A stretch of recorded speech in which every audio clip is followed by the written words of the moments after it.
Good afternoon. Thank you, Trustee Grossman. I appreciate that response. I think you're the only one who responded. No, my name is Eric Munday, and I serve as the Executive Vice President for Finance and Administration here at the university. And I first want to tell you thanks. Thanks for being here. Thanks for being part of this process. We appreciate your attendance and your participation in this event.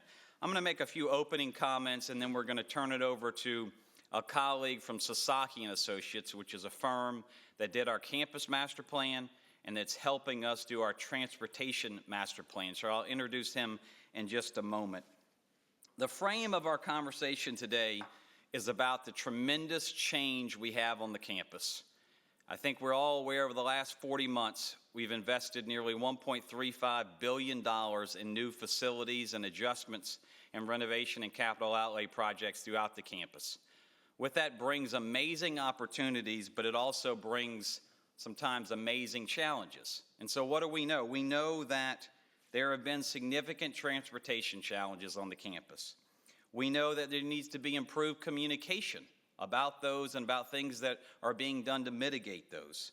We know that there needs to be better solutions, and that's why we're here today to engage you in this process. So our goals through this whole process is to improve access and mobility. So it's more than just parking. We're talking about transportation intra-campus, how we move through the campus and around the campus. Our entire focus always has to be on student success and the quality of the work environment for our faculty and staff. And also, we're here to hear from you and understand ways in which we can do better than what we've done in the past. So I'm going to turn it over in just a second to Andy McClurg, and Andy's with Sasaki. He's going to really give us a landscape of the challenges we have in front of us, where we are, and then over the next few months, based on feedback from groups like this, we're going to build on that and complete a true transportation master plan. And then our goal would be over the next months and years to implement that, to improve the transportation and mobility plan throughout the campus. So once again, thank you for being here. We appreciate it. I'm going to turn it over to Andy now. Thank you. Thank you,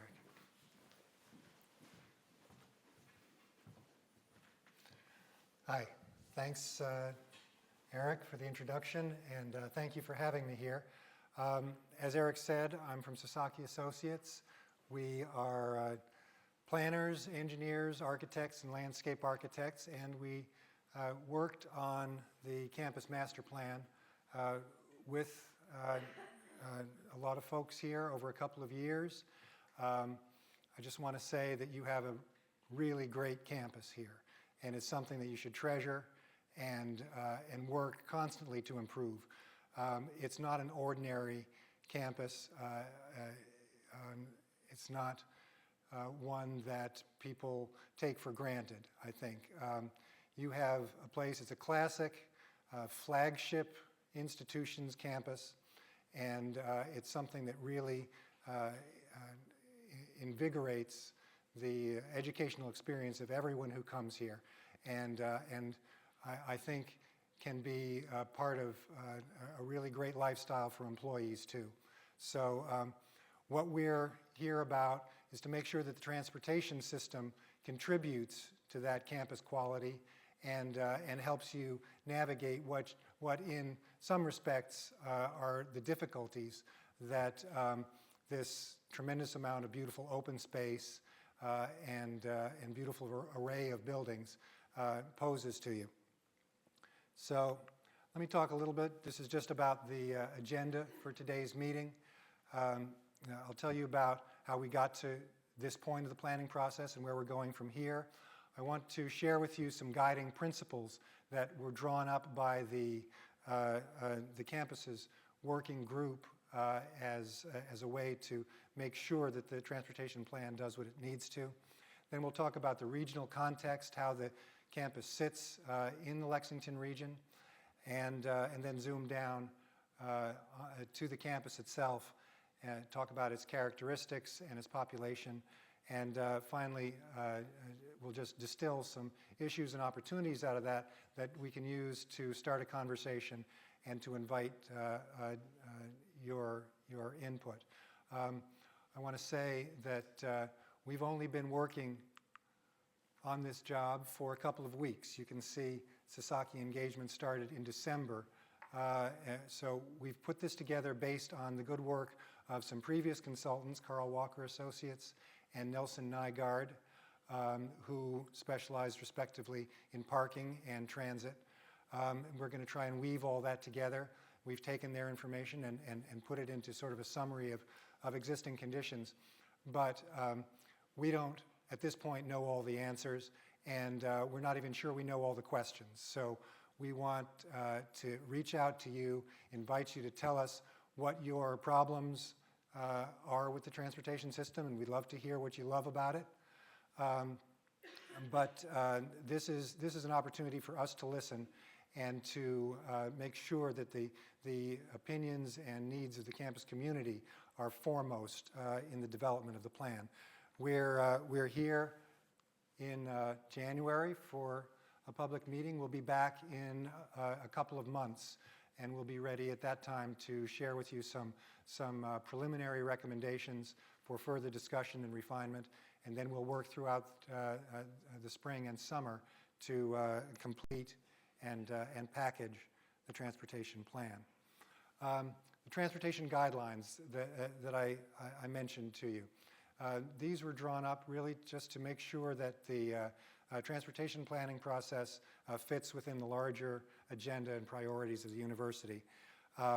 Enhancing campus mobility and access is really about the way people move to and around campus, and to emphasize there's text that goes with each of these goals that I'll try to summarize. The mobility and access section says a lot about the pedestrian campus, about the core of campus being a place that is free of cars and is safe and attractive and restful and pleasant for pedestrians. And it also talks about encouraging bicycle access. It also talks about making sure that people who drive have ready access to parking and to their ultimate destinations. Promoting and supporting safety is really key to any transportation planning effort. It's really sort of the bottom line. Particularly on a college campus, the issue is about pedestrian vehicular interactions and making sure that cars respect the pedestrian character of the campus and drive through the campus really at the invitation of pedestrians. Environmental sustainability is something that we all need to think about in everything we do, particularly with regard to transportation. It's a matter of carbon emissions and reducing our environmental carbon footprint as much as we possibly can. Right-sizing parking supply and allocation is a way of talking about how parking is sold and distributed to the campus community. You pay for parking now. The question is, are you getting your money's worth? And on the other hand, the question is, are you paying for what you get? And this is something that we need to think more about. There is language in the guidelines referring to market mechanisms, which is just to say that we are going to take a fresh look at the way parking is distributed and paid for here on campus to make sure that, if possible, there's something for everyone, that there are choices that give people the ability to park where they need to at a price that they can afford.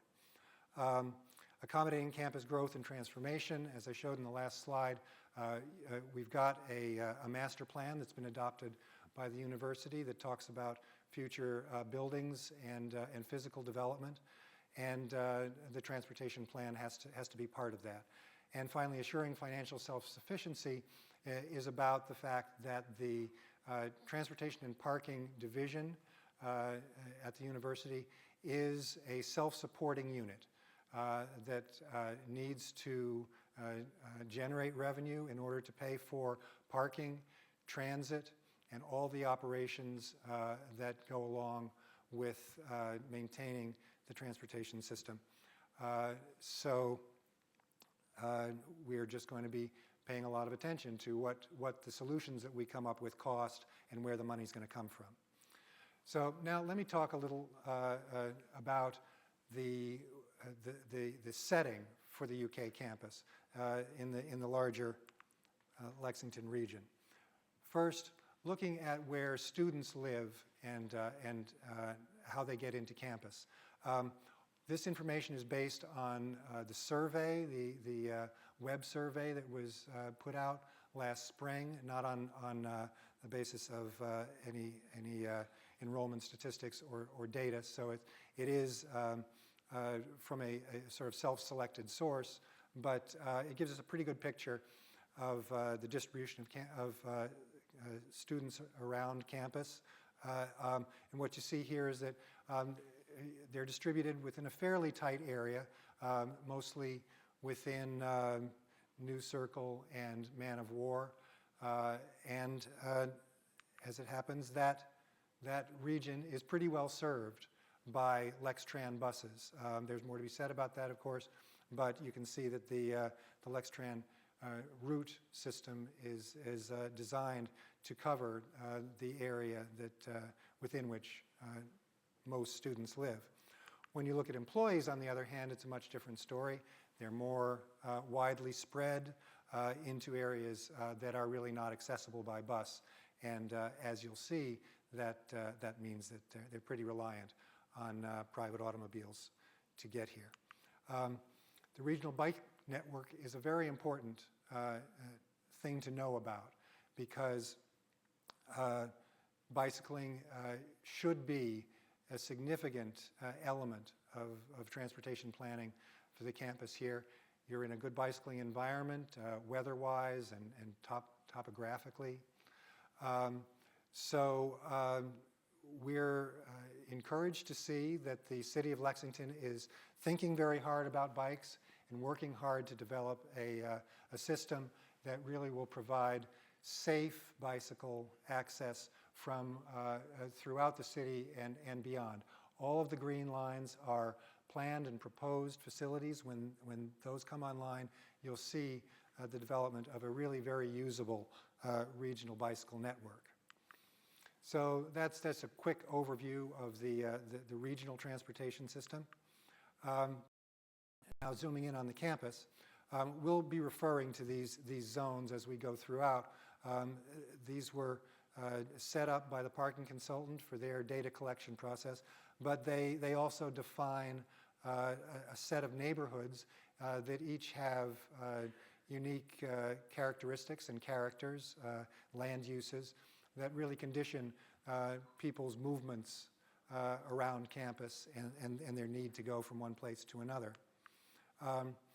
When you look at the structure of campus walkways, you start to get a sense of the shape of the campus as a whole. When you overlay the streets on them, you see the effect of vehicular streets on the campus, how they tend to carve the campus into some large districts that really should and we think can be united. But right now, Rose Street separates the academic core from the library area and the library lawn. Woodland and Hilltop Streets similarly sort of are a barrier between the South Campus residential area and the other parts of campus. So a big part of the master plan's sort of conception of campus mobility is to extend the great fabric and campus quality of the academic core further out to the library and South Campus areas, and of course that's being supported by all the construction that's going on there now. But the management of traffic on those streets is really a big part of the solution. It is, however, important to know that the university does not own all the streets that run through the campus. very importantly, Rose Street, and I have to say there's a little mistake on the map here. I just noticed this morning, Woodland should be red. That is also a city street. So we have to work very closely with the city to really to be able to provide the kind of environment on those streets that we think is appropriate to the campus. So as to address the vehicular pedestrian conflicts that we see here. There's a set that have to do with the migration of students from the housing areas into the campus. That's across Woodland and sort of diagonally across Hilltop. Rose Street, as I said, is a barrier, and of particular interest to you, and I'm sure you all live with this every day. Limestone is kind of a monster, isn't it? It's a big public street. It's not a street that the university controls. The traffic on it is surely mostly not related to the university. It carries probably 25 or 30,000 cars a day. I'm sorry, I should know that number, but it carries a lot of traffic. And any efforts to tame limestone are really going to be very much dependent on the city's will to address them and on the sort of basic facts of its function in the system. The bicycle network on campus, as with at the city level, is continuing to develop and fill in. There is going to be the installation or the continuation of this off-street trail along Alumni. That will make a big improvement. And we would hope to be able to improve the connection between the bike path on La Fontaine down here through the campus, through to the campus. Since you can't bike through the Arboretum, it'll probably involve coming over toward this extension of University Drive. But in general, the hope is to create an environment for bicycles that is very welcoming and that makes bicycling a really good alternative to driving alone. Having said that, though, the other side of any planning for bicycling, particularly on a college campus, is to protect pedestrians from bicycle traffic. Bicycle pedestrian conflicts are really more of an issue than bicycle vehicular conflicts, certainly when bikes and pedestrians are sharing paths, as they will have to do. So we'll be looking at ways to mark paths so as to better segregate bikes and pedestrians, looking at ways to publicize these issues and to impress on bicyclists the importance of being courteous to pedestrians, and in some cases perhaps even some dismount zones where bicycle riding will not be allowed. But this is all in the context of a real commitment to making bicycling a better alternative for transportation. All of this takes place in the context of a landscape and open space framework that really is critical to the campus's walkability and its general quality. The reason I put this up here is because, you know, if you have to walk 10 minutes down a tree-lined street that's shaded through a grassy grove, that 10 minutes will go by in a flash and you'll feel better at the end of it. If you have to walk through a hot parking lot that's just not pedestrian friendly, then that 10 minutes is going to feel like half an hour. So it's really an important element of the transportation plan to think about landscaping and about the quality of the open space environment.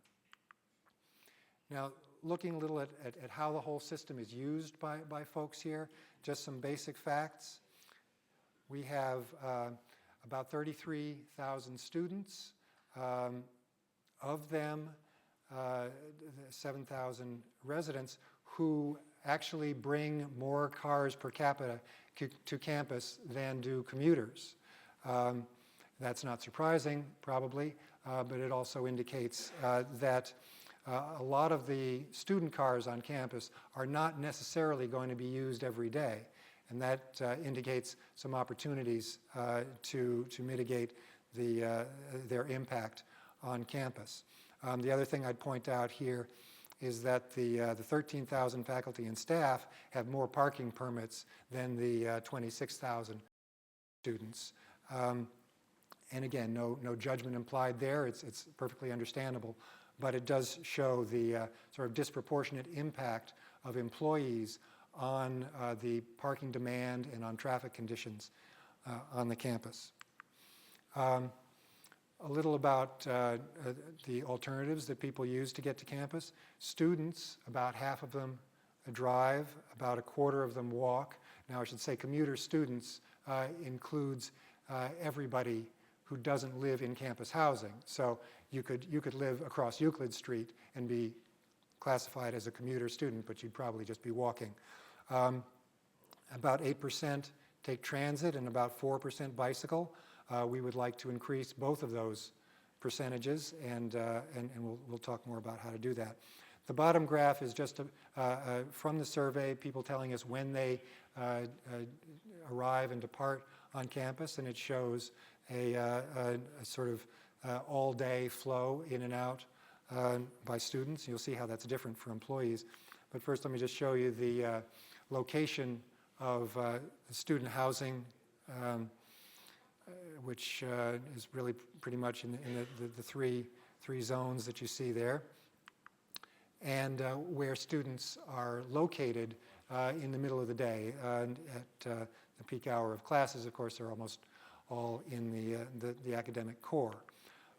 Looking at the same measures about employee mobility patterns, see, first of all, that just about everybody is in a single occupant vehicle. Just a smattering of people walk, bicycle, take transit, or carpool, or are dropped off. And that has to do with the distribution of population that I showed you before, but it also has to do with attitudes about transit and the utility of transit and bicycles to employees. As far as the traffic patterns, obviously employees are working 8 hours or more a day, so they come and go in the peak hours, which has a lot to do with traffic conditions on campus, particularly in the afternoon. As you see, anytime after 2 or so, places like Rose Street and University and Huglet, there's serious traffic out there, and that's got to do with these commuting patterns. The employee population is focused on the academic core and here in the healthcare area. I should say this is wrong. This is not just daytime, and that explains why there appear to be so many more employees here in the medical area, because that includes all 3 shifts. But there's still a lot of people employed here during the day. So when you put all this together, you start to get a sense of where people are coming and going. They're coming from housing and parking. They're going to the academic and employment destinations. And that starts to give you a sense of sort of the migratory patterns of people across campus during the day. It's a long campus. It's about a mile and a half from end to end, not as wide east to west. So that sort of highlights the importance of University Avenue as a corridor, both for buses and pedestrians. And it also, this diagram also shows what we think goes on here in the healthcare area, with a lot of people having to use the bridges to cross from parking over here to the hospital. I'm sure you're all very familiar with that. So now to talk about the systems that the university implements to aid transportation. First of all, the parking supply. You see structures, you see parking lots, you see some on-street parking, and a smattering in green, if you can see it, of sort of undifferentiated small parking areas. A large proportion of your parking is in garages, and when you combine that with all the parking out at the stadium, that probably amounts to about 80% of all the parking that's on campus. You can see here how the parking is distributed between user groups.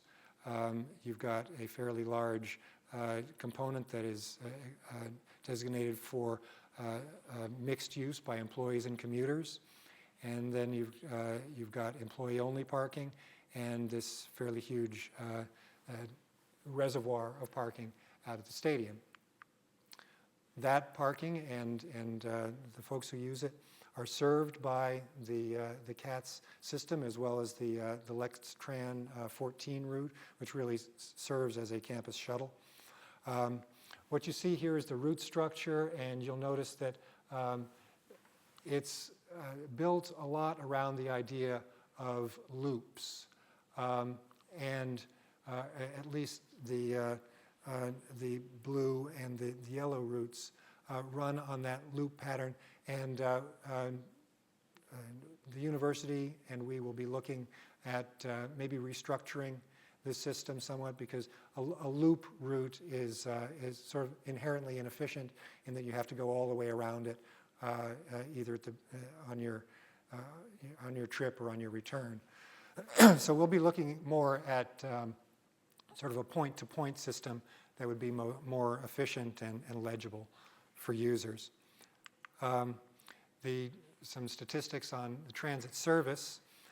You'll see that it's mostly a business hours operation. There's very little service outside of 9 to 5, Monday to Friday. And we know that limits its utility to a lot of people, particularly folks who work shifts here. But we are working with Letran to see what can be done to improve some of those off-peak services. In terms of frequency, the buses mostly run on 15-minute headways, which is pretty good. It means nobody has to wait too long. We'd like to be able to get it down to 10 or so. That would really be ideal, but that's a matter of resources. Ridership really could improve a lot.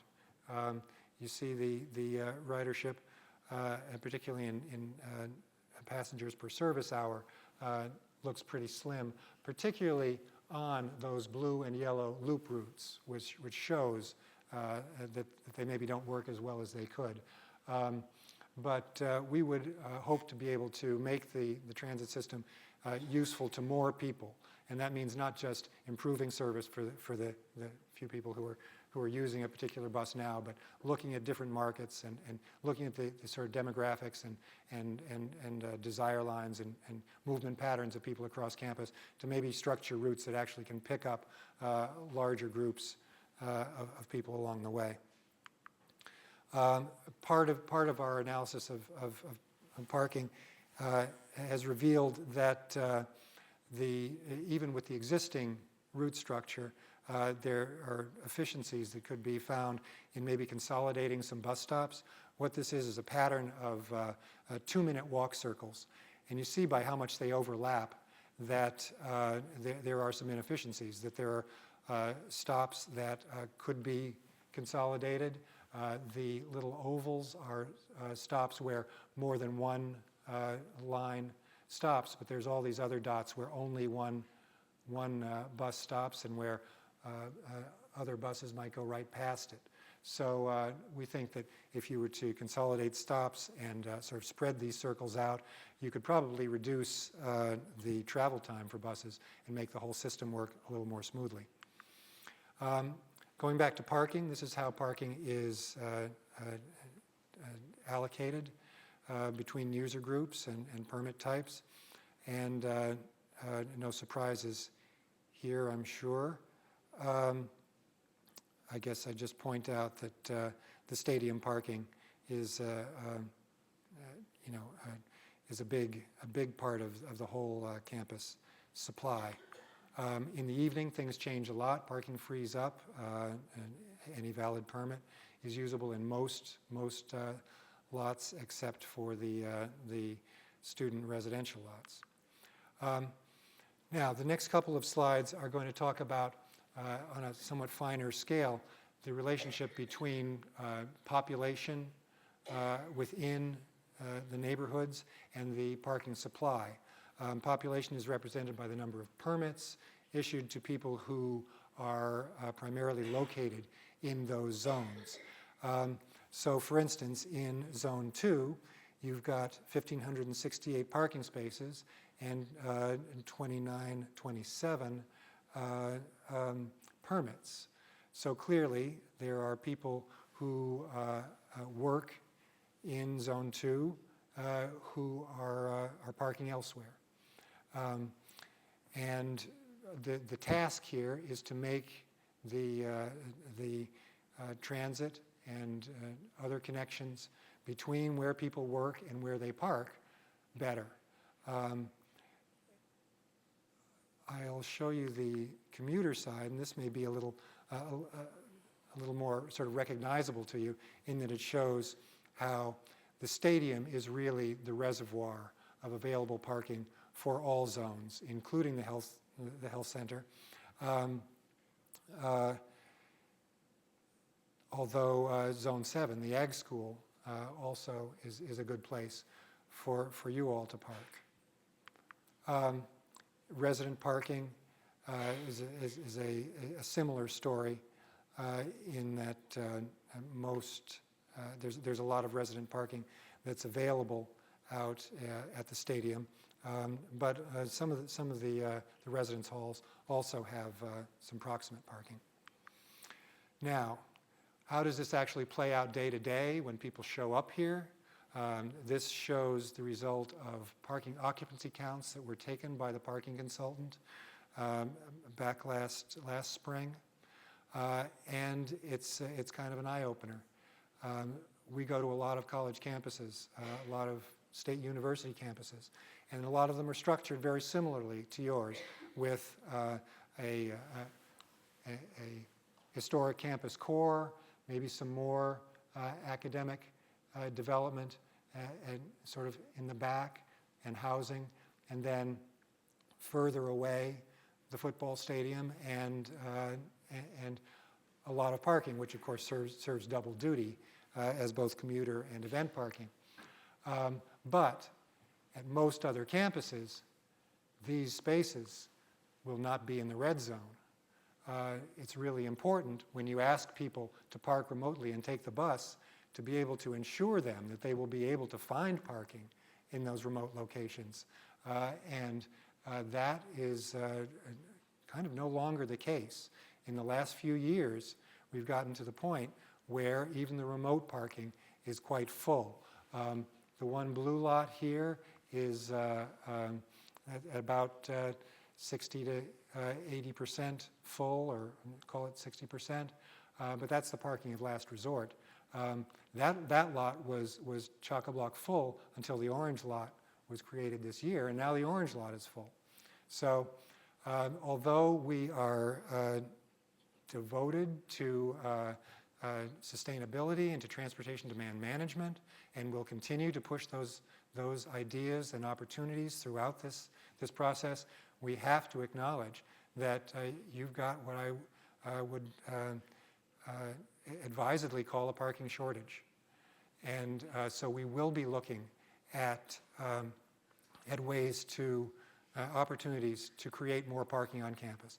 But of course, that's all subject to funding and to the restrictions placed on the use of funding by the legislature. So it's not an easy thing to do, but we do know that finding more parking is going to be part of the solution here. Now, how is the parking sold and distributed? what you see here is really the whole story. Parking costs the same no matter what kind of student you are or where you park. A flat fee, which means that this is entirely a hunting license. It's not a guarantee of parking in any particular location. It means that if you can find a parking space, good for you. There are reasons to do it that way. It doesn't draw artificial or inequitable distinctions between user types or parts of the population. On the employee side, by the way, the story is pretty much the same. If you've got a regular parking permit anywhere on campus in the blue lots, you pay $396 a year. Here in the health area, you do, the medical personnel and physicians do have the option of purchasing at good money a reserved space. So that, by the way, explains the relative availability of parking in some of your major facilities here in the health center, that and the fact that those facilities also have a lot of visitor parking. So we need to look ahead, and what I've shown you is really just our distillation of existing conditions, but we know things are going to change. Enrollment is going to increase. The number of students living on campus, obviously, is going through a tremendous increase, and the medical center will continue to grow. All of those things are going to increase parking demand. The things that we can do to decrease that demand have to do with demand management. And I'll talk more about that, but that's all the things that we can do to make people comfortable with leaving their cars at home, and to provide them options that are attractive, affordable, and healthy. Just to flesh that out a little, enrollment is going to go up by possibly 10% over the next 5 years or so. Employment will rise with that, but maybe not at quite as fast a pace, maybe by 8% over that same period. And campus housing is going up as we speak. So where does that leave us thinking about the problems and the opportunities that we face? As we go into this process, we're keeping constantly in mind that the transportation system has to serve everyone. Students, faculty, staff, visitors, patients, very importantly, and persons with disabilities. And I should say, I haven't referred to accessibility so far because this is a very high level overview, but we know from experience and have heard loud and clear here on campus that disability access and disability parking are a big issue and a problem to be solved, because disability parking has been whittled away some over the last few years, and it needs to get better, not worse. So no one should think that as campus master planners that we're just trying to pull all the parking out to the edge and make a walkable campus. We absolutely understand that not everybody is that mobile. The elements that we have to work with in this effort basically focus around traffic, transit, and parking. And each of them has their own sort of levers. So that's our sort of task. We're guided in that task by input that we've already gotten and will continue to entertain from the campus community. This is just a sample of comments that we received over the internet, or that were submitted to the university and they passed along to us. A lot of these have to do with with access to parking and the availability of parking.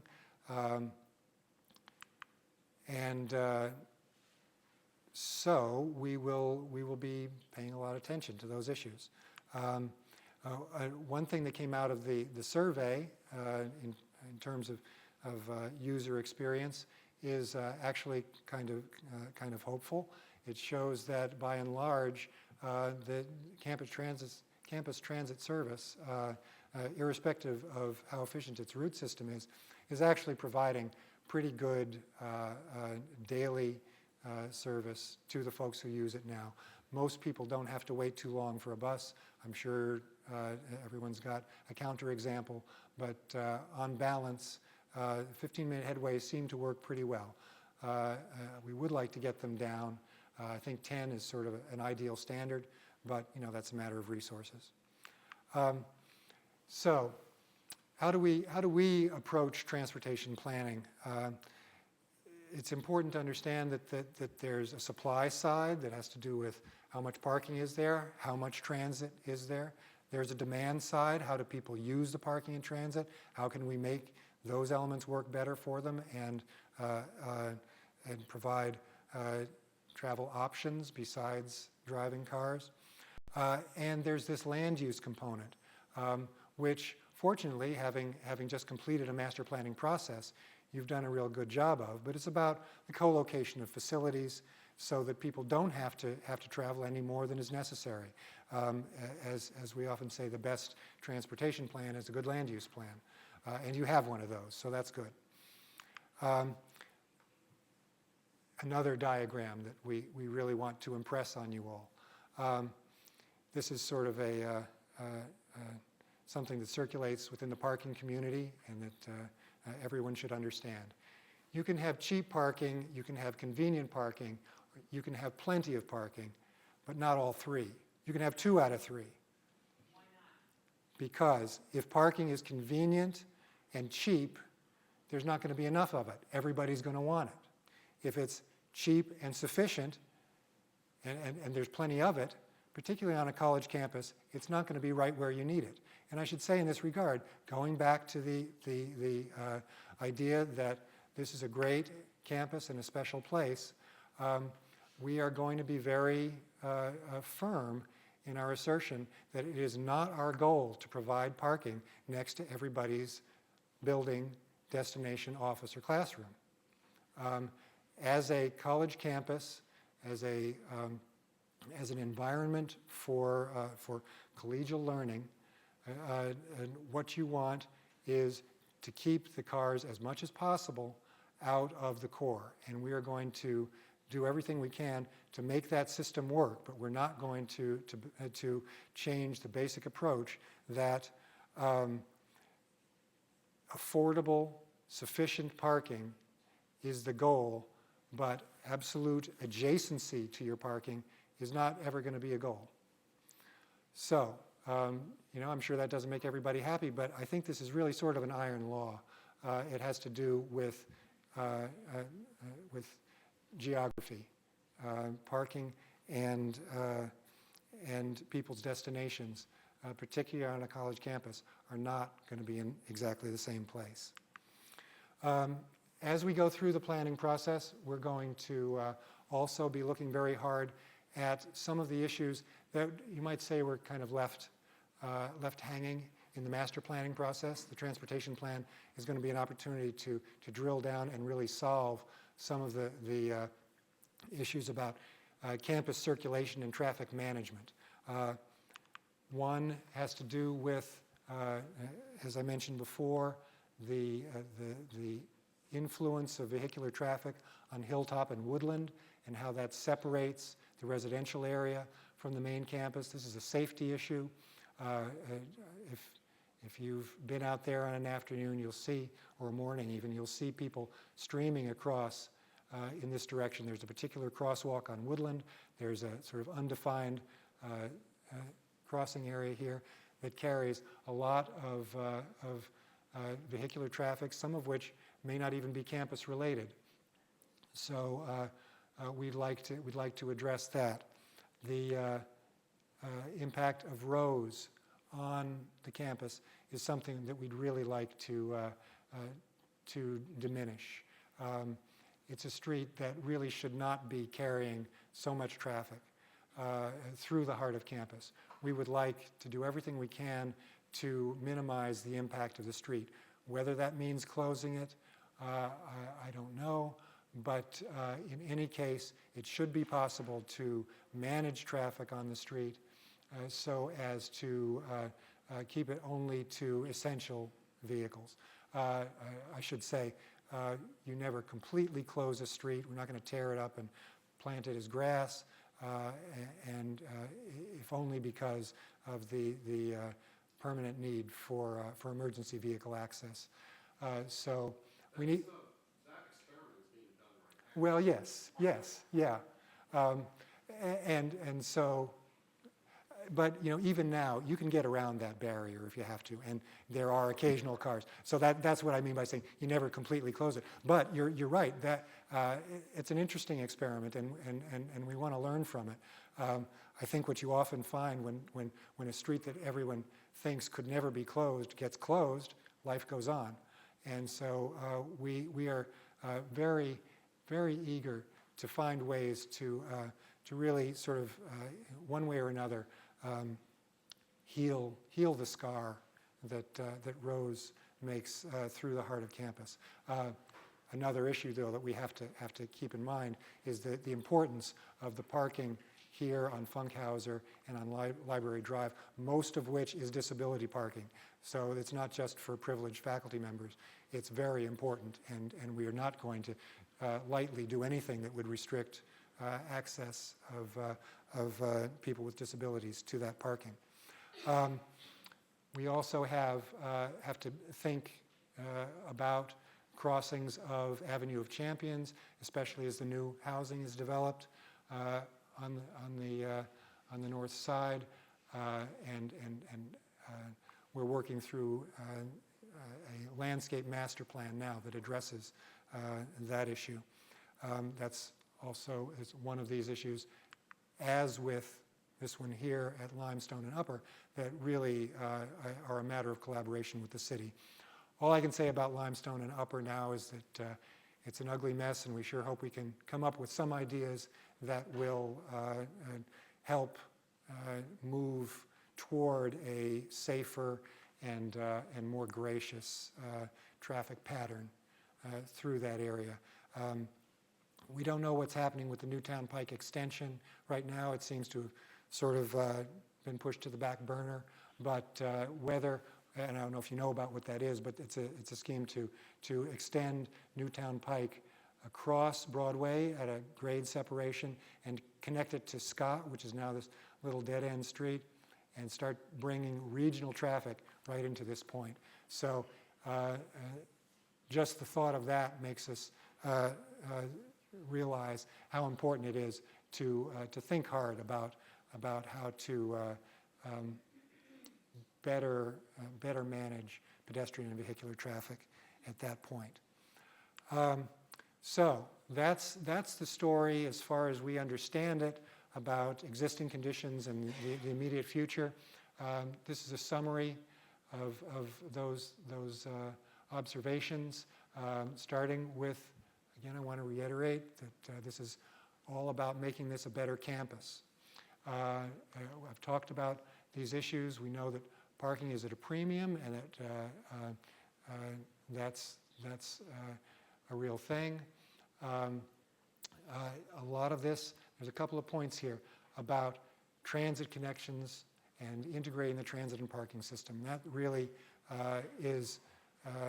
It's a multifaceted problem that comprises probably half of everything that we're going to be dealing with in the transportation plan. And I want to emphasize this point about balance. As you all know, and as I know, there are a lot of competing priorities here, and we're going to have to be making some very careful judgments, and judgments that are not going to please everyone on something this personal and important and various. That's just not possible. But we are going to strive to take everything into account and to develop a system that provides the best balance and the most flexible environment and acceptable choices for people. To that end, I'd like to maybe start a conversation about what do we expect from the transit system, and what does the transportation system need from you all, from us as users. So I drafted these just as a way to talk about the sort of things that we might want to set as endpoints and as standards for the operation of the whole system. They're not industry standards, they're not our official consultant recommendations, they're really just the kind of things that we should be talking about. And we should be talking about how far is it fair to ask people to walk at any given time. I think a 10-minute walk is maybe a good place to start. That works if you've got a bus system that works well and that is accessible. So what if we say from any point in campus, you should be able to get to a bus that will take you anywhere else on campus within 2 minutes.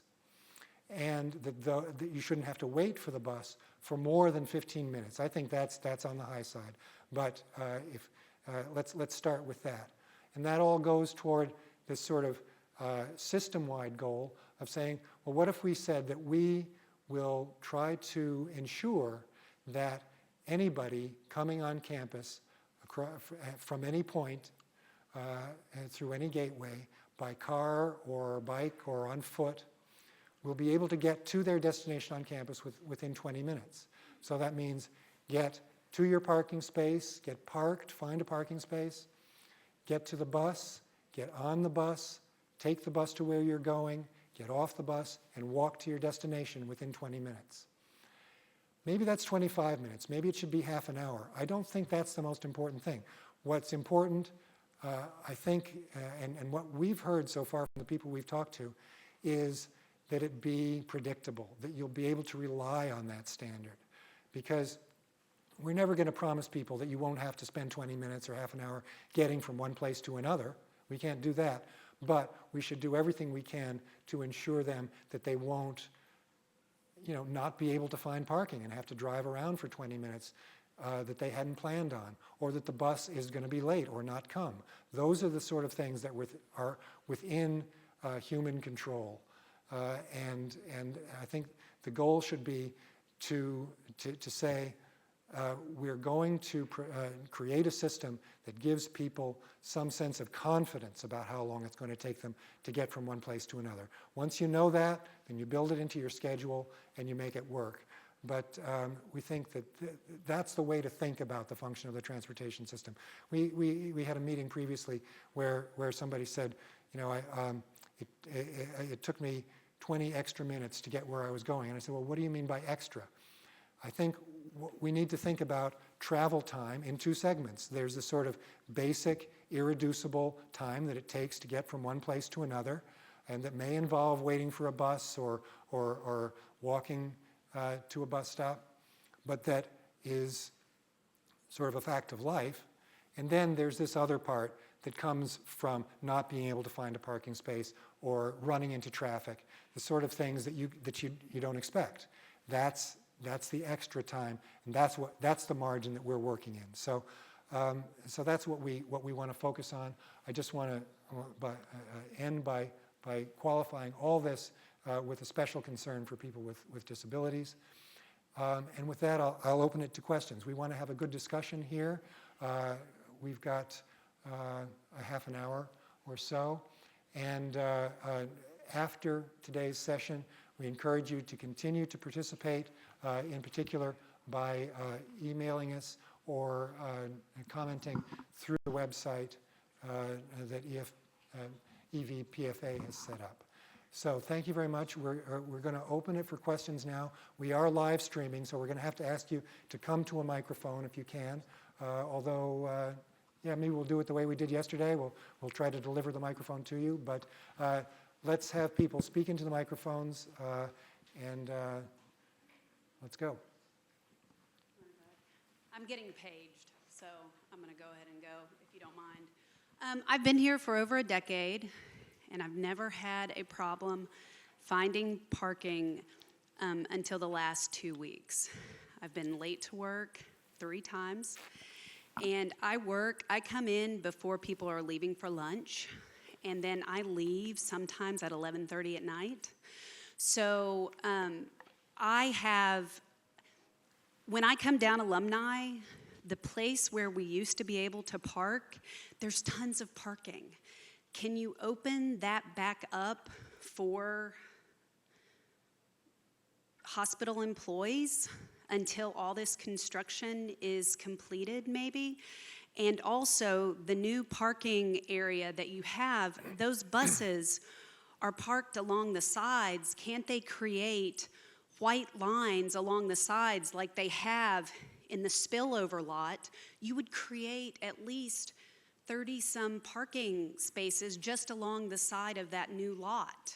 But I understand this is great, what you're doing. I look forward to it if I'm here in a year.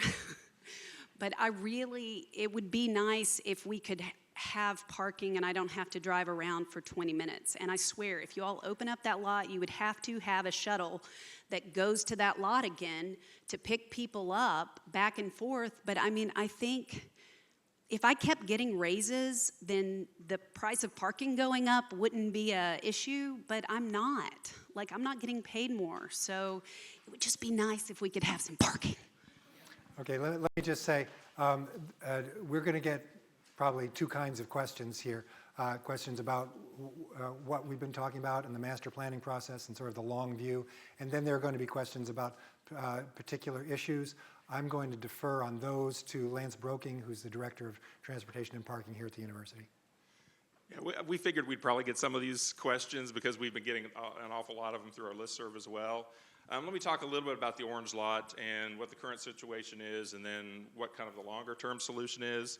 The first problem is that there were a number of things that kind of contributed to the increasing numbers of folks that are parking in the orange lot. If you go back to the fall and where we were at that point, and then kind of where we're at today, when we opened the lot, we anticipated probably about 350 to 400 vacant spaces in the lot, and we knew that that would grow over time. What we didn't know was the amount that it would grow. So there's a couple of contributing factors. One is healthcare population has grown so rapidly that has been one issue. A second issue was that we had a number of complaints when we first opened the lot about folks that used to park in the student areas of the K lot and would cross over to the bus shelter and get on the bus and ride to the healthcare campus that we hadn't accommodated when we opened the orange lot. So those folks were parking in the K lot and having to cross University Drive right there by the entrance where all the traffic was going back and forth, and so that was problematic. And so at the time we counted the numbers and we moved the health science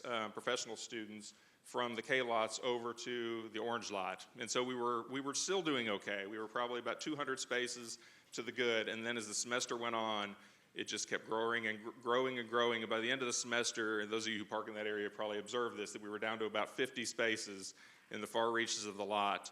And so when we made the transition in the sports center lots to support some construction that's going on with the new bypass road in that area, that displaced a number of employees. And so we made a lot of accommodations over the Christmas break to readjust some of the student areas to be able to accommodate as much of that loss as we possibly could. So we were able to shift, I think, 166 spaces, but there was still probably a differential of about 30 or so spaces that we weren't able to accommodate in existing areas that we knew that pressure would eventually end up over in the orange lot. So we knew going into the semester that we'd be really, really tight. Well, what always happens at the beginning of each semester is kind of the unknown. What's going to happen when the new students arrive and the pressure of the new semester starts? And so the first day we were observing it really carefully, and it started to fill up between 10:30 and 11. And then we've monitored it, and it tends to subside about 1 o'clock. So it's probably the arrival of folks that have that 12:30 shift and those who are leaving that had the earlier shift that creates some of that some of that problem. And then in addition to that, there's always violators during the early part of the semester. So we've noted there's probably about 20 or so violators in the lot. We've tried to control that to free up the spaces for those who belong in the lot. So that's part of the issue. We've noticed since then that we've observed about that it starts to fill at around 11 o'clock each day, and it's starting to approach more towards noon. And then today I got the first report that it didn't fill at all. There was one space available until it started opening back up again. Yeah. So our hope is, and I always tell our staff, hope is not necessarily a method, but our hope is that the gradual reduction in demand that happens through the spring semester will help free up some of the spaces. However, having said that, we're also implementing a number of mitigating efforts to try to free up some spaces or create new spaces. So one thing that we did, our bus drivers were parking in that lot that serviced the park and ride, and so we found additional accommodations for them, which has freed up 15 spaces, so that's 15. Additionally, when the lot was built, there was an entry drive that comes in off of Farm Road that lets you go 2 or 3 rows into the lot before you don't have to immediately come in the lot and turn left or right. And that was originally designed to accommodate some transit needs, and we've used it in the afternoon hours, but we felt like our transit buses could still use the main entrance and free up the additional parking that we could create by extending those aisles and closing that entryway. And so you may have observed that we've added, I think, 30 spaces in those areas, and we're going to be adding some more. Our intent was to put in some temporary striping that they use for like highway projects and whatnot that you can put down with heat. The problem is you need temperatures of 40 degrees or above, and we haven't had that. So we're doing some temporary measures until we have the higher temperatures and can do that. The second thing that we're looking at is exactly what you said. We've been measuring the distance of that back row to see if we can add the parallel spaces on along the back end, and that's something that's going to be coming as well. So each one of these measures that we're taking is going to add a few more spaces, and we hope that we know that we can create 60 spaces, and then whatever we can pick up with, if it's another 30 spaces or so on the parallel, that gets us a little bit of wiggle room. So we think we're getting there. If that doesn't work, we've got a few other things. Kind of our last ditch effort might be to create another row of parking on the other side of the street and create a more of a formal mid-block crossing in that area. That's kind of our last resort because that becomes very dangerous. So we've tried to avoid doing that as an alternate solution. But I know that was an important thing. We've heard a lot from healthcare, so it's probably wise to spend a few minutes going through that. But no, that's fine. That's fine. Thank you for the answer. We'll go on that side then. Hey, Bob. Got one back here, and then I'll come back up to you. I have 2 issues. The first one, this last 2 semesters I have noticed motor scooters on the sidewalks, which terrifies a little old lady like me around the library. Bicycles can terrify me too because they don't particularly give you any warning when they go past you, but a motor scooter is a little bit bigger and heavier. Can something be done about that? And it seems to be students who are able-bodied. I'm walking now at least 15 minutes because I'm walking slower at a lot that I am very thankful for that is near Cooper Drive at Sports Center, on Sports Center. And I'm looking at this new road where I was parking behind Hagen. I used to park behind the library, but that fills up before I even get to work. So I was parking behind Hagen because they're next to Hagen because it's semi-flat to get to that lot. Then they took a swath out to do this new road, and I've moved out further. I do not want to have to walk across Cooper Drive to get to parking. I don't want to go any further than I have, and I've been moving back. The only other parking I've got is to go way down a hill and steps and things that I'm not as able to do anymore. And biking is out. I live over 3 miles from work, and I'm not walking. It takes as long to walk as it would for me to ride Letran downtown and back out again. I hope that nothing I've said sounds to you like we have any idea of stigmatizing people who drive. Clearly, alternative modes are for people who want to use them. Do you want to say anything about motorcycles? I mean, I guess I certainly agree that that's something that shouldn't be happening around the Just library. real quickly on motorcycles. Last year we saw a huge push in motorcycle and moped and scooter traffic. It subsided a little bit this year, but certainly your concerns are very valid. The problem with scooters are they tend to be really lightweight, and people treat them like bicycles. Our regulations restrict them in the same way that we do motorcycles, but people don't necessarily abide by that. So it's really more of an enforcement issue that we have to deal with. And there are more than one person on the scooter at a time, which is also a little disconcerting. Well, that's ride sharing. We're in favor of that. Yeah, the other problem is people park their mopeds and scooters in the same way that they do bicycles, and that's also against the regulations. So usually that's the area that we can enforce the best. The problem is that our enforcement efforts are primarily focused in the areas where there's more violators, the parking lots and that sort of thing. Our enforcement folks aren't typically in the pedestrian areas, and so they don't get as much visibility. So sometimes if you walk by a rack and there's a moped there or a scooter, that's why you're not getting as much enforcement, but it's certainly on our radar.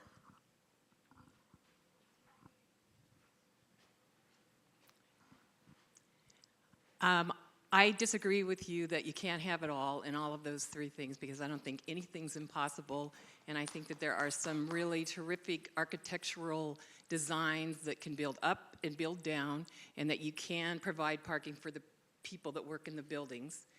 Another thing is I don't mind walking, and I don't mind paying for parking, but I am not getting my money's worth, and I don't think anybody is. I park a lot on the Rose Street structure. It's filthy. It's not cleaned consistently. The ice salting is not done appropriately and adequately on the top floors. They treat that like it's regular ground, and it's not. It's like a bridge. People have to tiptoe on the ice to walk across it. All last winter, it wasn't maintained properly. This winter, fortunately, it hasn't been as bad as last winter. My next thing is that I work in research, and I do need to bring my car into work and take my car to go visit patients, pick up urine, pick up blood samples, drop off juice, to go do questionnaires. And there has never been any sort of offering for adequate research parking. We recently did get 3 research parking places, but we can only use those for 2 hours. It takes 10 minutes to park there, it takes 10 minutes to get out, it takes another 15 minutes to walk over to the bioanalysis lab or the other lab. Then you have to come back and do paperwork and have to try and get out within that 2-hour time frame. My next issue is that you cannot easily purchase a reserved parking pass. I've been trying since October. The first time I called the office when I couldn't readily fill out the application online, I was told to email this person, email this person, emailed that person, never heard anything back. Called again, they said try this person, called again. Finally, I just found a whole bunch of people online that work there and emailed a whole bunch of them. And I got a response that, yeah, you're on the waiting list. And I said, well, how long is the waiting list? How long might I have a wait? Her response was, we do not give that information out. Why? I think that there needs to be a much more transparent policy about research parking. Reserved parking and the process of the application. I applied for the 6th floor parking in the Kentucky Clinic, and I know there are open spaces, and I know there's other open spaces and other reserved spots. I don't know how you guys pick, the person who gets to, finally after a year and a half, 6 months, that's all the times that I've heard people have to wait. Why isn't it more transparent?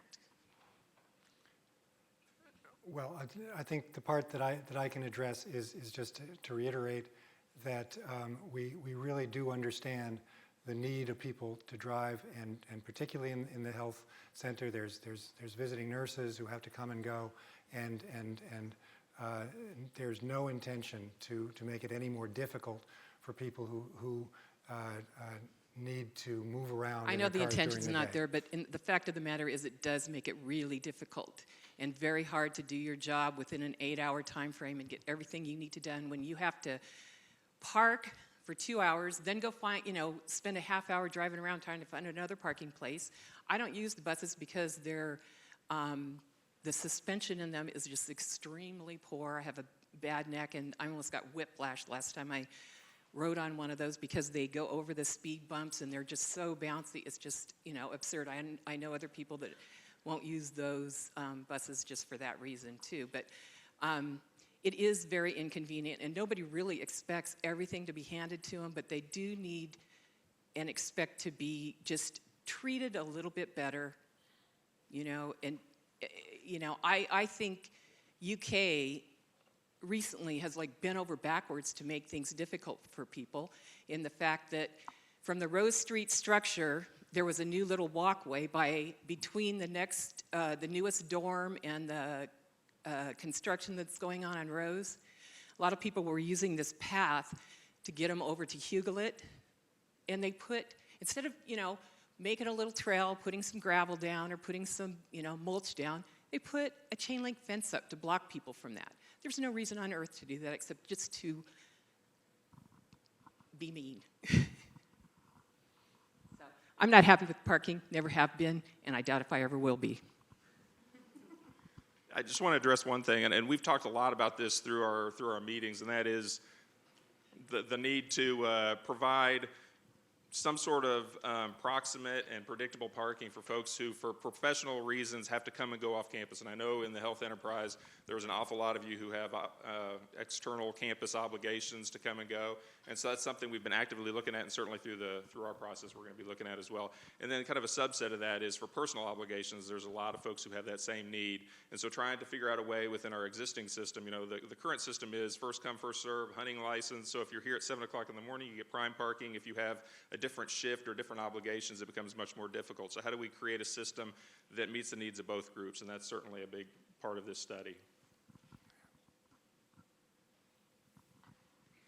Hi, I am, just to give you some context for my comments, I actually have 2 comments and not really any questions.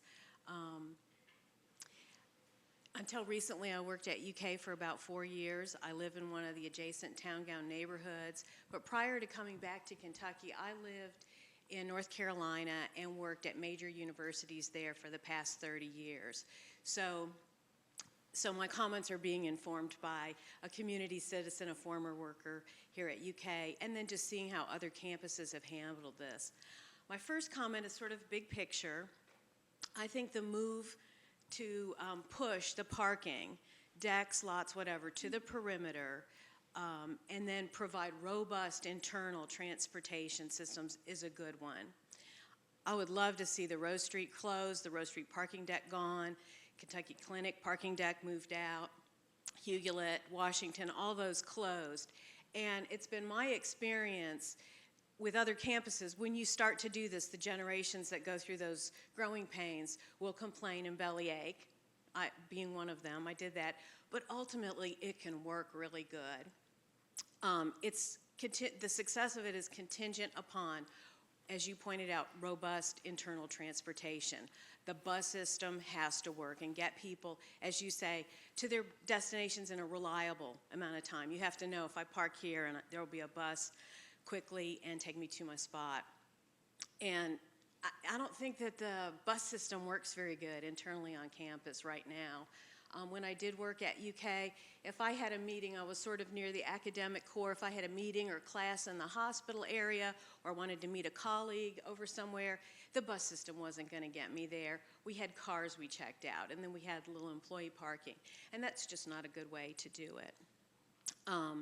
The last city I lived in was Asheville, North Carolina, and the whole city bus system went to biodiesel buses with bike racks in the front and a really cool lift for wheelchair or people who were limited mobility, and it really works well. So for people who are, I want to encourage you all to go to that model or more progressive model. It's the way of the future, and for people who are reluctant to get on board with that, I can just say it can work and it can be really, really good.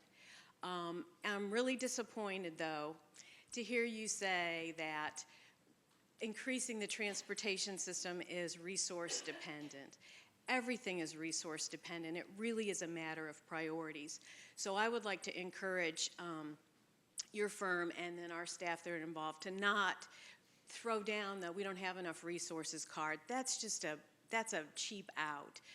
But really look at priorities and poll staff and community and students and see what the priorities are and try to work towards funding those appropriately. And my second comment is just a little bit shorter. I'm sort of disappointed to see one of your areas of concern is not the Virginia Avenue, Limestone, Huguelit intersection, which is a disaster. I travel through that every day, whether I'm coming to the clinic or when I was going to work, and I live in that neighborhood that's adjacent to that. The bike lanes and the car lanes and just the amount of traffic that comes there from all the students from out Red Mile area, all the people coming to the clinic that aren't from Lexington, and they're confused. It's just too chaotic.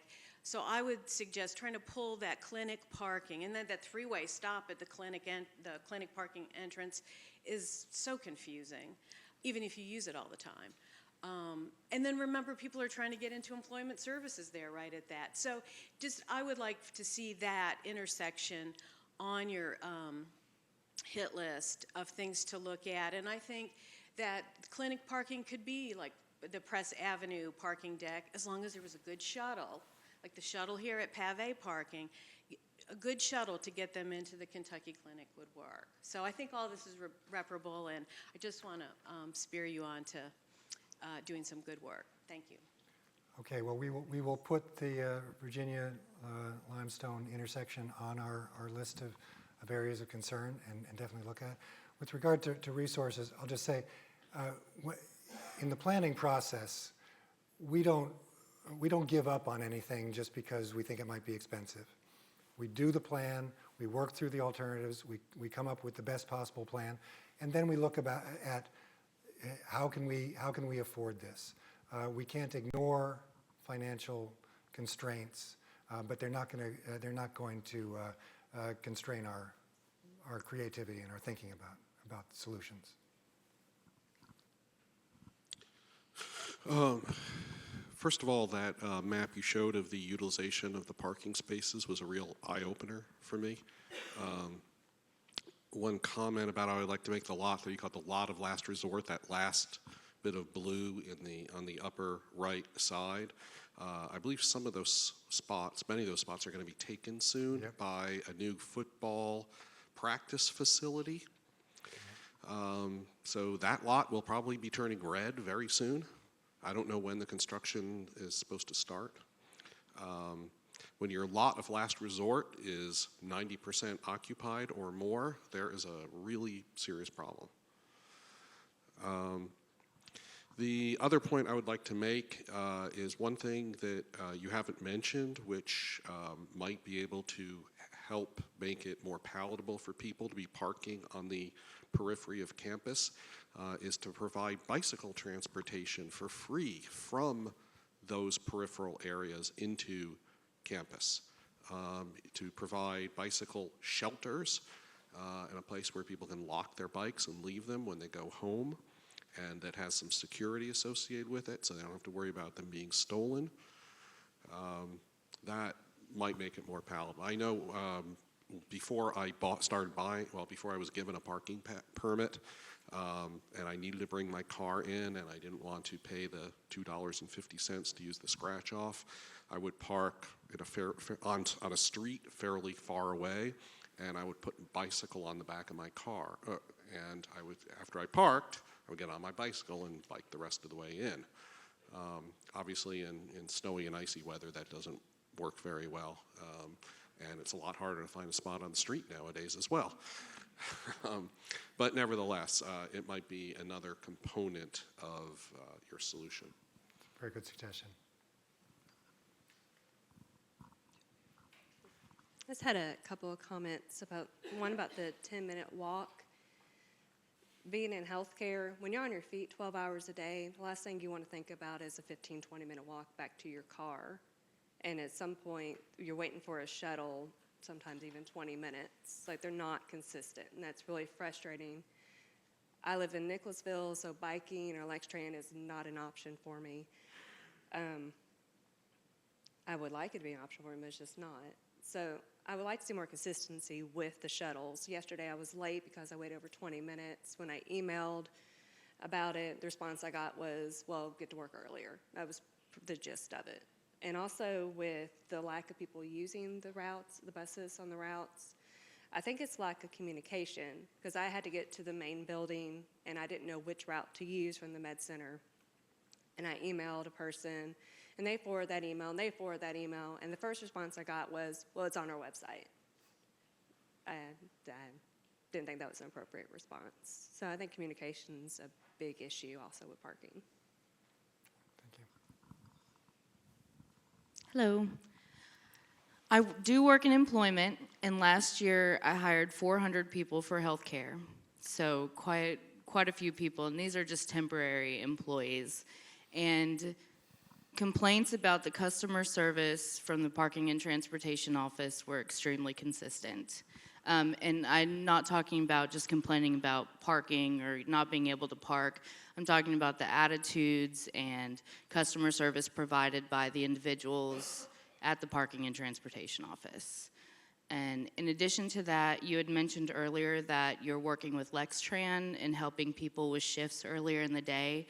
And as of the end of this month, which is 2 days from now, the jobs bus is now no longer available to individuals, which was a service that they could pay $1 for and still get to work, have a shuttle come and pick them up.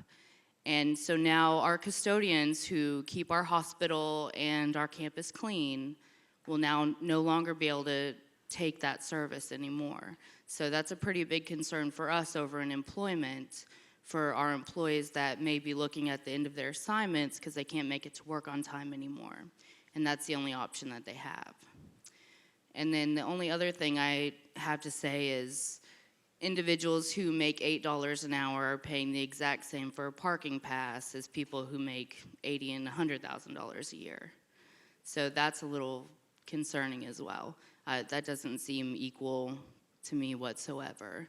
I'd be more than willing to pay based on the bracket of pay that I make versus everyone pays the same. Because $33 a month for somebody making $8 an hour, that can be a pretty big strain, especially if they're trying to pay for childcare and a bus, or whatever else they're trying to pay for in life at that time. Yeah, I should have said more about how we're going to be really taking a fresh look at the parking permit system. Like I said, there are some advantages to a flat system, but there are lots of ways that you can modulate that system, and we would very much want to devise a result that will give everybody more choices and acceptable choices, so that if people can't afford one kind of parking, there'll be another that they can afford. So we learned about this, those of us in the parking work group learned about this situation with the Letran buses yesterday, actually. So Letran has forwarded us the names of all of those employees, and we are reaching out and trying to contact as many of them as we can that are returning our calls, actually, but trying to figure out, if they've made alternate accommodations, which many of them have, by the way. We know that, for instance, the medical center employees, not hospital, but the medical center ones, seem to have found alternate transportation things. And I think as far as the folks on the main campus, we've had a pretty good success rate with those also. But we're looking at that in the future. We're going to looking at the shifts that folks work, and we certainly are sensitive to the challenges that those employees have with getting to work, and we're going to work to try to come up with some kind of solutions for that. I think I just had one follow-up.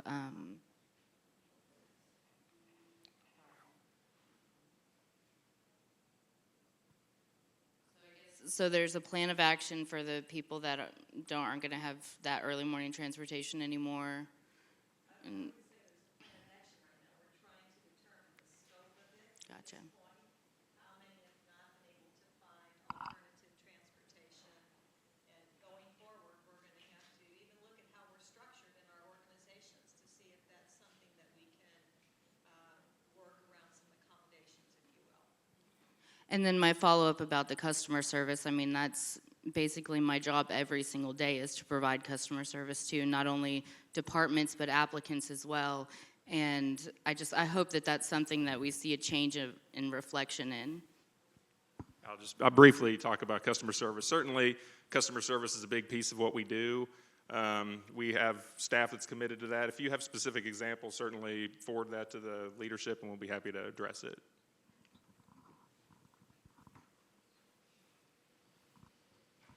I've been an employee of the medical center for about 33 years, so I've paid a whole lot of money in parking.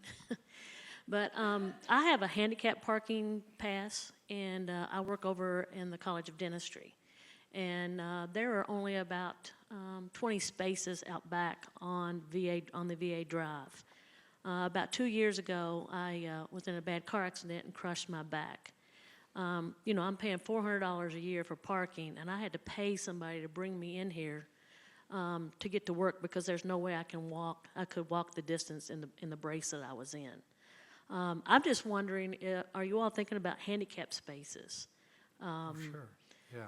Because like I said, there's like 20 spaces out back of the medical center, and you know how large the medical center, how many employees and faculty are in this medical center. I also have a question about the parking lot that the faculty pay to park. That's right off VA Drive. That's kind of diagonal from the VA hospital. That parking lot is never full. I mean, it's usually not even half full. Is that going to remain there? Is that going to remain paid parking for the faculty? I mean, what do you all have in plan for like the handicapped and that area? Well, I'll address the first question about disability parking. We are definitely looking at that in a comprehensive way, and we'll be finding more disability parking where it's needed. That's definitely part of the plan.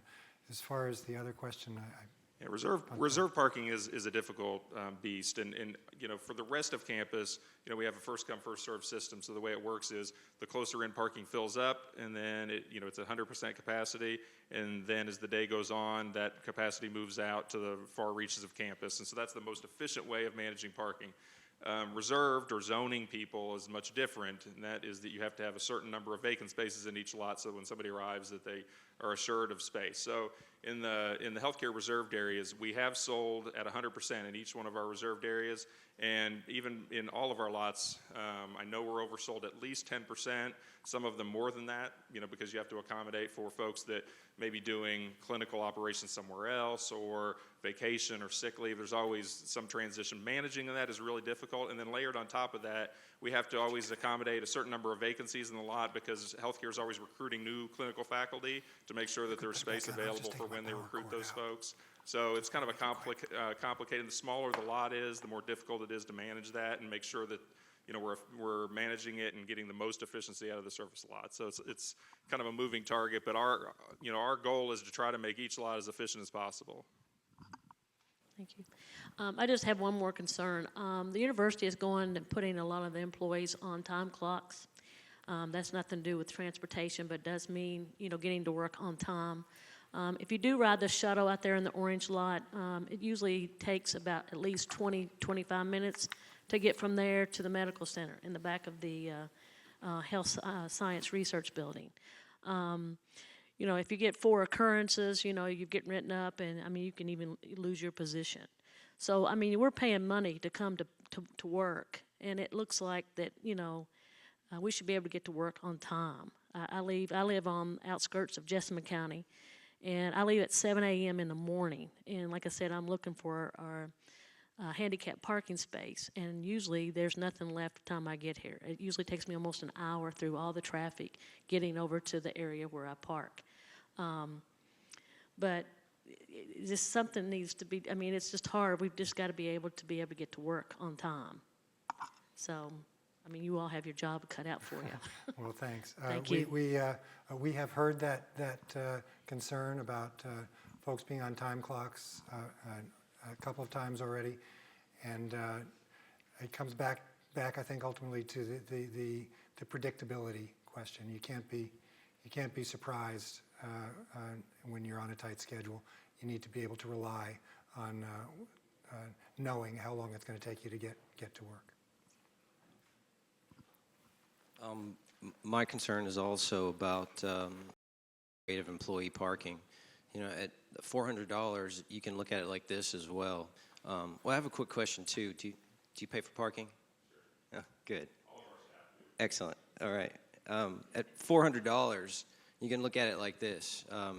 If you make less than $25,000 a year, or right at that amount, that's a week's salary. Would you pay a week's salary to park at work? Because this is the first place I've ever worked where I've had to pay for parking.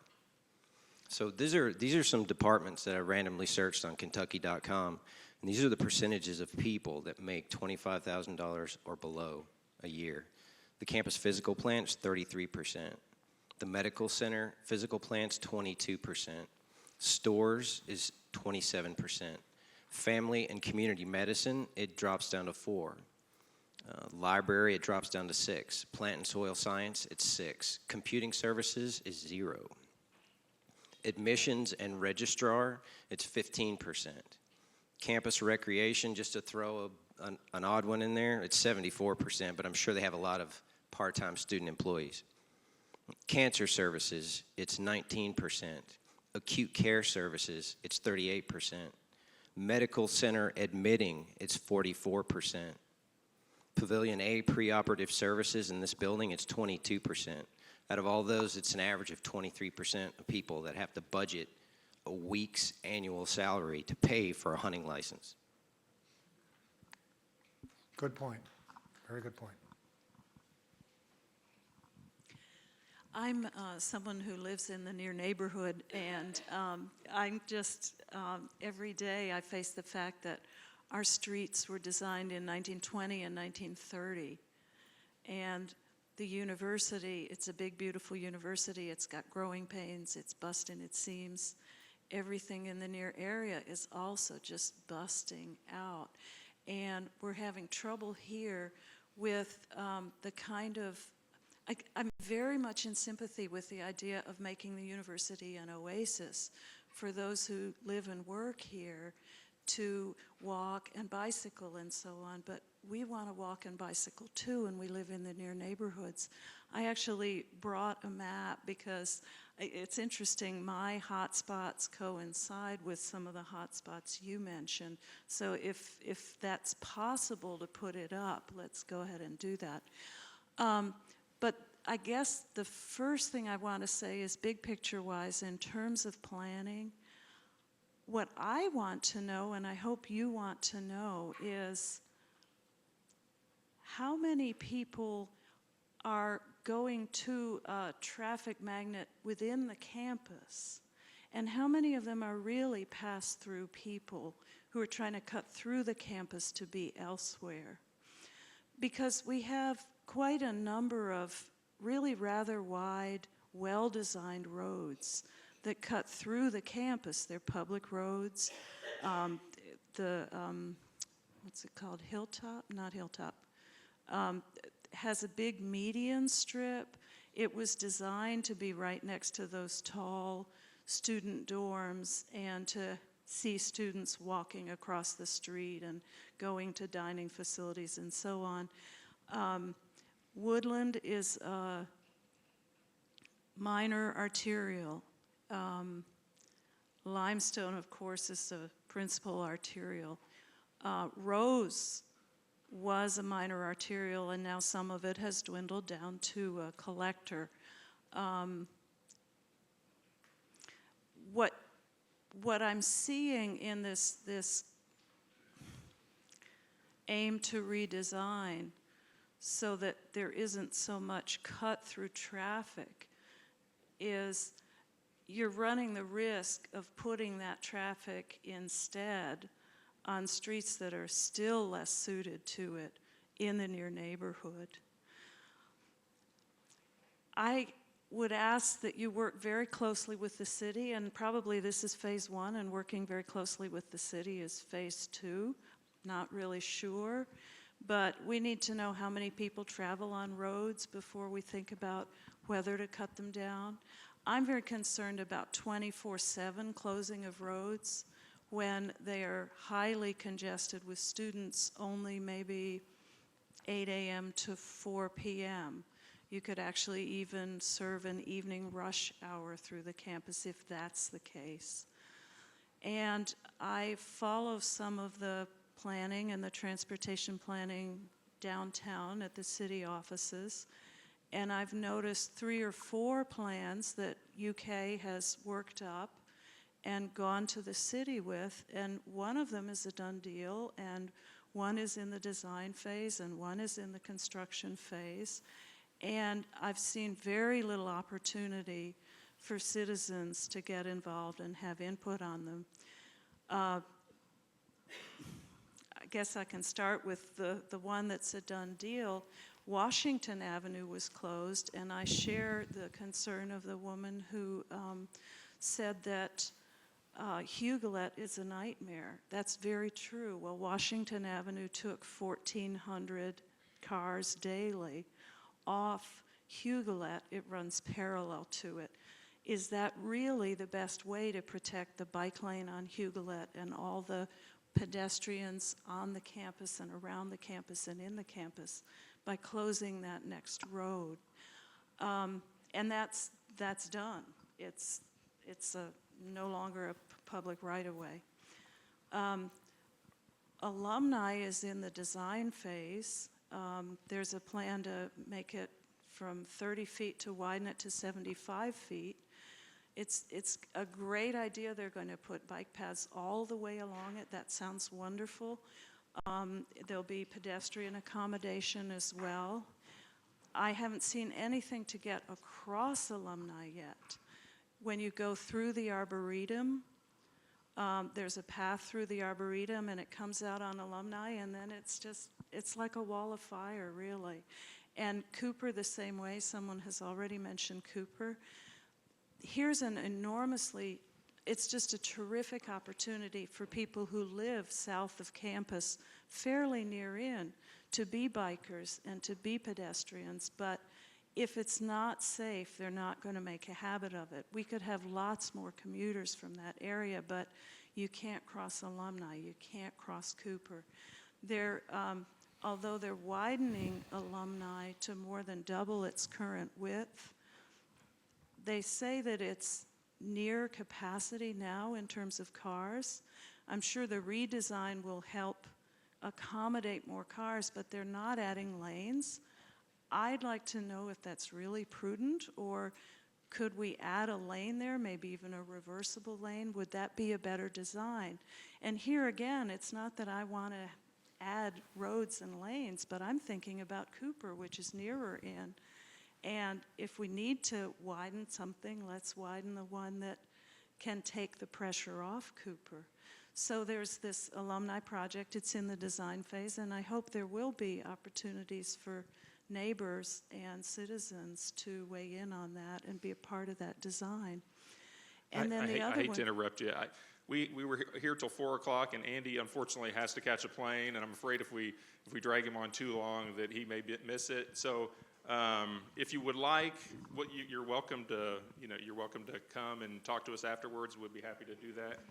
Yeah, I intend to be here. We'll have note takers as well to be able to continue to take the feedback. But I just want to let Andy, first of all, thank Andy for a busy 2 days worth of public forums and meetings. But I know he has obligations he has to get to, so we'll let him pack up. You can continue to share your feedback. I just want to make sure that we let him go and doesn't feel like he's going to miss his plane. I appreciate that, Lance. I'm happy to stay, but I guess I'll just say, with regard to your questions, we had a meeting with the city yesterday, with the traffic engineering department.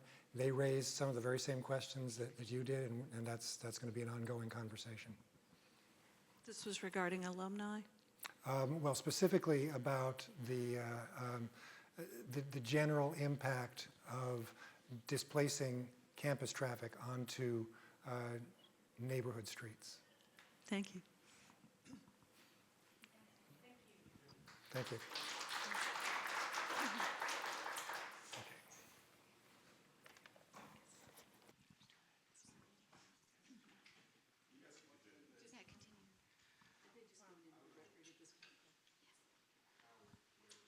Okay, I'm a grad student in the College of Medicine, and myself and most of my colleagues parked in the tennis court lots until we were kind of unceremoniously booted out in favor of residents. And we were justifiably angry about that, and we were told that we could park in the baseball stadium. Well, surprise, the baseball stadium lot is closed now, and we're all out crammed into the orange lot, which is full. I actually had to go back home